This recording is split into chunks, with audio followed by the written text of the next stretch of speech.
Assalamualaikum warahmatullahi wabarakatuh. Baiklah, perkenalkan nama saya Hikis Anggeli Utama, NPM A1H021034, Prodi Pendidikan Jasmani. Pada video kali ini saya akan menjelaskan tentang berbagai pandangan filsuf pendidikan. Yang pertama, pendidikan dalam analisis filsafat. Masalah pendidikan adalah masalah hidup dan kehidupan manusia. Bahkan pendidikan juga menghadapi persoalan-persoalan yang tidak mungkin terjawab dengan menggunakan analisa ilmiah semata-mata, tetapi memerlukan analisa dan pemikiran yang mendalam, yaitu analisa filsafat. Yang kedua atau yang B, masalah kependidikan yang memerlukan analisa filsafat dalam memahami dan memecahkannya, yaitu yang pertama, kependidikan pertama yang mendasar adalah tentang apakah hakikat pendidikan itu. Yang kedua, apakah sebenarnya tujuan pendidikan itu. Yang ketiga, atau yang C, yaitu analisa filsafat menggunakan berbagai macam pendekatan yang sesuai dengan permasalahannya.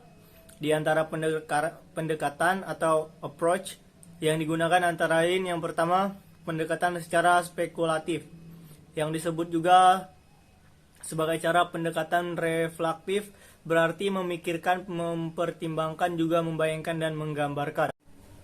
Yang kedua, yaitu pendekatan normatif, artinya nilai atau aturan dan ketentuan yang berlaku dan dijunjung tinggi dalam hidup dan kehidupan manusia.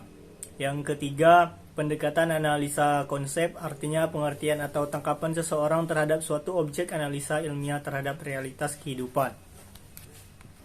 Dan D, yaitu pendekatan filosofi dalam pemecahan masalah pendidikan.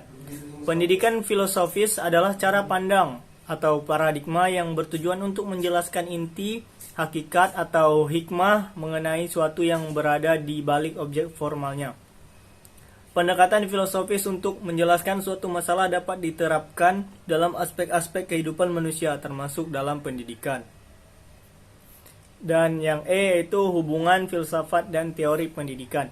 Hubungan fungsional antara filsafat dan teori pendidikan. Teori pendidikan dapat diuraikan sebagai berikut. Filsafat dalam arti analisa filsafat adalah merupakan ahli pendidikan dalam memecahkan problematika pendidikan yang menyusun teori-teori pendidikannya.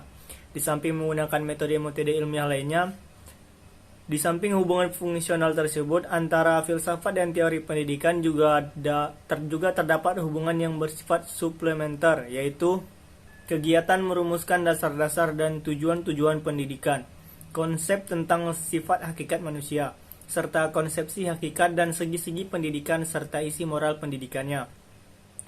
Kegiatan merumuskan sistem atau teori pendidikan atau science of education yang meliputi politik pendidikan, kepemimpinan pendidikan atau organisasi pendidikan, metodologi pendidikan dan pengajaran, termasuk pola-pola akulturasi dan peranan pendidikan dalam pembangunan masyarakat dan negara.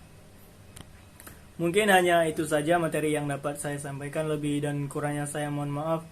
Assalamualaikum warahmatullahi wabarakatuh.